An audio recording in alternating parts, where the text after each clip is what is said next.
Hi everyone, for this project I've decided to research Brofenbrenner's bio-ecological systems theory.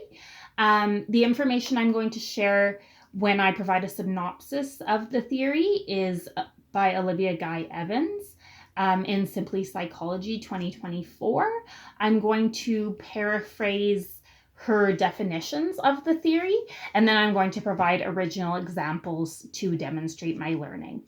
So Brofenbrenner believed that development was the result of the interrelationship between different systems in a child's life. So the microsystem, the mesosystem, the exosystem, the macrosystem, and the chronosystem. So he believed that the microsystem had the largest influence on a child's development, and the chronosystem would have the least influence on their development. The microsystem are the people that are directly interacting with the child. So, for example, their school staff, the family members that live in their household, any healthcare providers that are involved in the child's life. Those people would all be part of the child's microsystem. And the interactions and relationships that the child has with those people would all be reciprocal, right? So if the child has a good relationship with those family members and it's positive, and those family members have a positive relationship with the child, that would be one way to talk about their microsystem and how well functioning it is, depending on the relationship to later development for that child.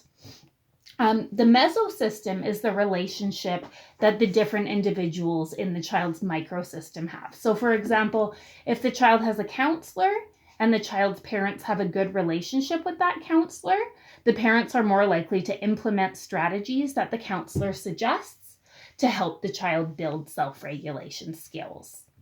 The next system that we'll talk about is the exosystem. So those may be the child's parents' friends. It also includes the government and the news outlets. There are other individuals or groups that are included, but those are the ones I will mention.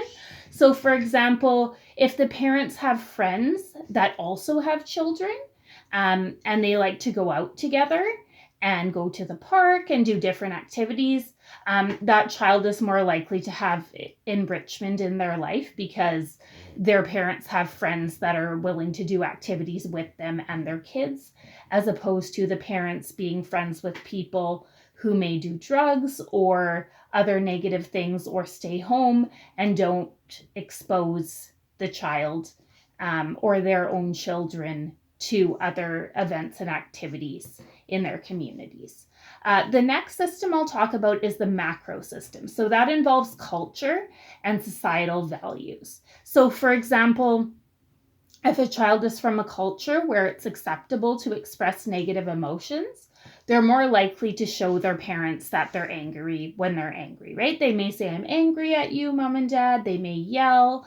But if the child's from a culture where you don't show negative emotions or you don't show you're angry, they may keep those emotions inside to show respect to the culture.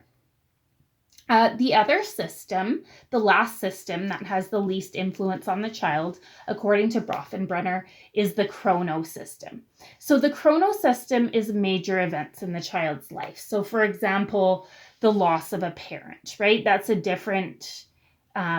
change in the family dynamic, and that has an influence on the child's future development. Some interesting information from further research, again, Olivia Guy Evans, mentions that the results of the interactions within the child's environment are very specific to the child. So we can't say that the same events, the same relationships in a child's life will result in them developing in the exact same way as other children who have experienced those exact same things, right? So it's very specific to the child. As far as my previous experience with this theory, I teach a college course for SEAs, and this is a theory that I teach them, and I focus on how this theory relates to the classroom, and our relationship as teachers with parents, with students, and how that can help with the child's development and help them be successful if we go and make an effort to build strong connections with families and with our students.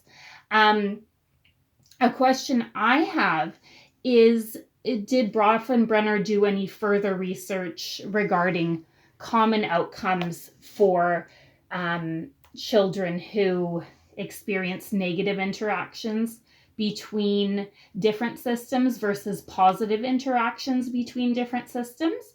I know he did say it's very individual and the outcomes are specific to the temperaments or the personalities of those individuals.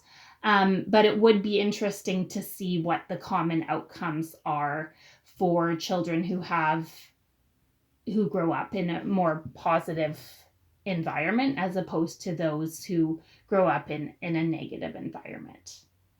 Thank you for listening.